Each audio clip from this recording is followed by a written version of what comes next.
Hello everyone, I don't have much to say, but they may or may not be a part 2 to this one depending on how you guys feel about this, so I just hope you guys enjoy it and let me know if you want part 2. If not, what other shit should I do next? Kuroo paced the living room, his footsteps sharp against the hardwood floor, his jaw clenched tightly as he glanced toward the couch, where Kenma sat, hunched over, headphones on, his fingers flying across the controller. The glow of his stream setup bathed him in pale, artificial light. Kenma, Kuroo called, his voice low but strained. No response. Kuroo's fist clenched at his side. Kenma, he barked, louder this time. Kenma flinched but didn't look up. What? He muttered, eyes glued to the screen. That's it? Kuroo snapped. What? That's all you've got to say to me? Do you even realize I've been trying to talk to you for the past hour? Kenma sighed, pausing his game. He pulled his headphones off, letting them dangle around his neck. I'm in the middle of a stream, Kuroo. Can't it wait? No, it can't wait. Kuroo shot back, his voice rising. It never can it? You're always too busy with your games or your streams or whatever else. God forbid I get 10 seconds of your attention. Kenma frowned, a flicker of guilt flashing across his face, but it was quickly replaced by defensiveness. You know this is my job, he said quietly. This is what I do. And what about us, Kenma?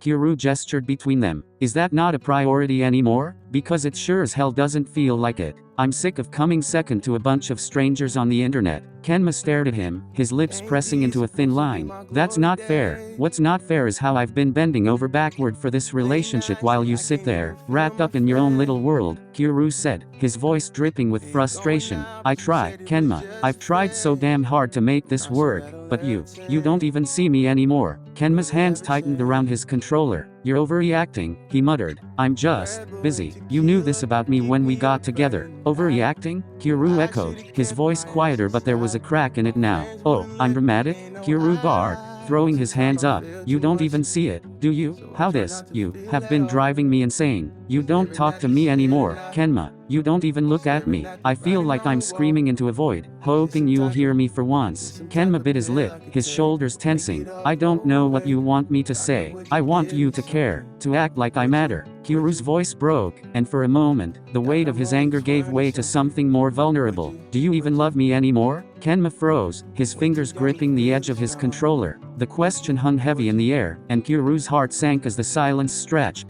Of course I do, Kenma said finally, but his tone was flat, hollow. Kuroo's laugh was bitter. You don't sound like you mean that. Kenma frowned. You're putting words in my mouth now. I said I love you, yet, Kuroo shot back. Then why does it feel like I'm the only one fighting to keep this relationship alive? Why does it feel like you'd rather be anywhere else but with me? Kenma's hands trembled, his eyes darting away. I don't know how to be what you want, Kuroo. What I want is for you to try, Kuroo said, his voice cracking. But you don't. You're so wrapped up in your insecurities and your games that you don't even see how much this is killing me. Kenma flinched at the word insecurities, his face going pale. What's that supposed to mean? He asked quietly, but his voice was sharp, defensive. You know exactly what it means, Kuroo shot back, his tone turning cold. You hate yourself so much that you can't even let me in. Every time I try to tell you you're enough, you brush me off like I'm lying. Do you know how exhausting that is? To love someone who doesn't even believe they deserve it? Kenma's eyes widened, and for a moment, Kuroo thought he might cry. But then Kenma's expression hardened, and he stood, his movements slow and deliberate. So now it's my fault?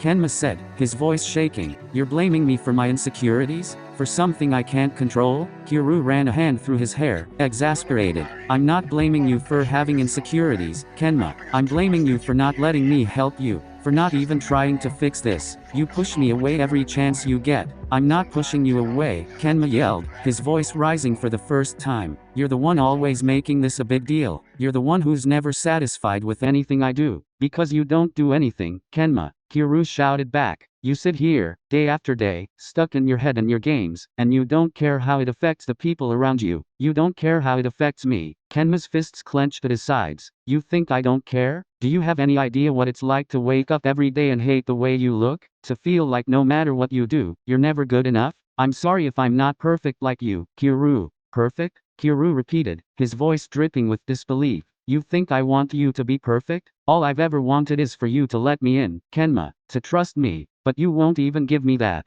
Kenma looked away, his jaw tight. I'm doing the best I can. Well, your best isn't enough anymore, Kuroo said, his voice soft but cutting. I can't keep doing this. I can't keep loving someone who doesn't love themselves enough to let me help them. Kenma's head snapped up, his eyes wide with shock. What are you saying? I'm saying I'm done, Kuroo said, his voice breaking. I'm done fighting for something you clearly don't want. Kenma's breath hitched, and for a moment, he looked like he was about to argue, to beg Kuroo to stay, but then his shoulders slumped, and the fight drained out of him. Fine, he said quietly, his voice barely above a whisper. If that's how you feel, then go. Kuroo stared at him, his heart shattering. He wanted Kenma to fight back, to prove that he cared, that this meant something to him. But Kenma just stood there, his expression blank, his hands trembling at his sides. I hope you figure yourself out, Kenma, Kuroo said, his voice thick with emotion. Because you deserve to be happy. I can't be the one to make you happy anymore. Kenma didn't respond, didn't move. He just stood there, watching as Kuroo turned and walked toward the door. The sound of it closing behind him was deafening, and for the first time in years, Kenma was truly alone. Kenma stood in the silence that followed, his body frozen in place. The weight of Kuroo's words pressed down on him like a crushing tide. His chest tightened as he stared at the closed door, the reality of what just happened sinking in. He let out a shaky breath and sat back down on the couch, his hands trembling as they gripped the controller. He unpaused the game out of habit, but the screen blurred before his eyes. The sound of explosions and dialogue faded into the background, meaningless noise. He dropped the controller onto the cushion beside him and leaned forward, burying his face in his hands. The words replayed in his mind, over and over, each one hitting like a hammer. I can't keep loving someone who doesn't love themselves enough to let me help them. Kenma's stomach churned. He hated how much it hurt, how exposed and vulnerable he felt. Kuroo wasn't wrong, not entirely, but hearing it out loud, hearing it from him, felt like a knife twisting in his chest. He wanted to fight back, to scream that Kuroo didn't understand, that it wasn't as simple as trying harder or letting him in. But deep down, Kenma knew that wasn't the truth.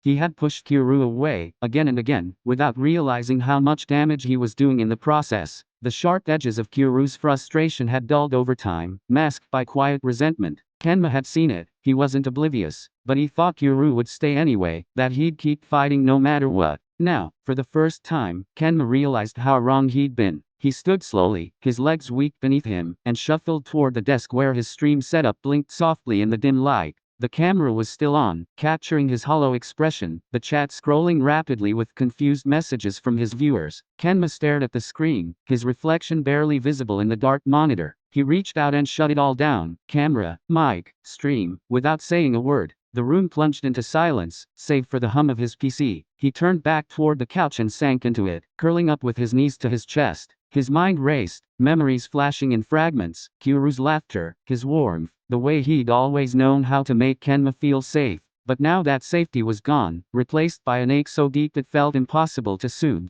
For the first time in years, Kenma let himself cry, quiet, broken sobs that filled the empty room and echoed back at him. He hated how small he felt, how pathetic, but he couldn't stop. Kuroo, on the other hand, was walking through the streets, his mind a whirlwind of emotion. His fists were shoved deep into his pockets, his jaw clenched so tightly it hurt. He tried to convince himself he'd done the right thing, that this was what Kenma needed, what he needed. But the further he walked, the harder it became to ignore the sinking feeling in his chest. I hope you figure yourself out, Kenma. The words felt heavy now, ringing in his ears like a cruel echo. He hadn't wanted to leave, not really. He'd wanted Kenma to stop him, to fight for them, to prove that they still meant something to him. But Kenma hadn't. Kuroo stopped in the middle of the sidewalk, running a hand through his hair as a bitter laugh escaped him. He had always been the one to fix things, to shoulder the weight of their problems, and for the first time, he realized how much of himself he'd poured into Kenma without ever getting it back. And yet, despite it all, he still loved him. He looked back toward the direction of Kenma's apartment, his feet itching to turn around. But he didn't move. Not this time.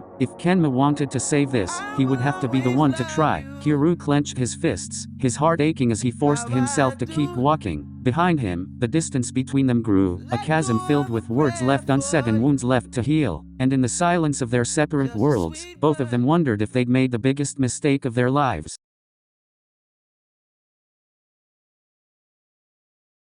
I feel my pecker tingling, balls are jingling too.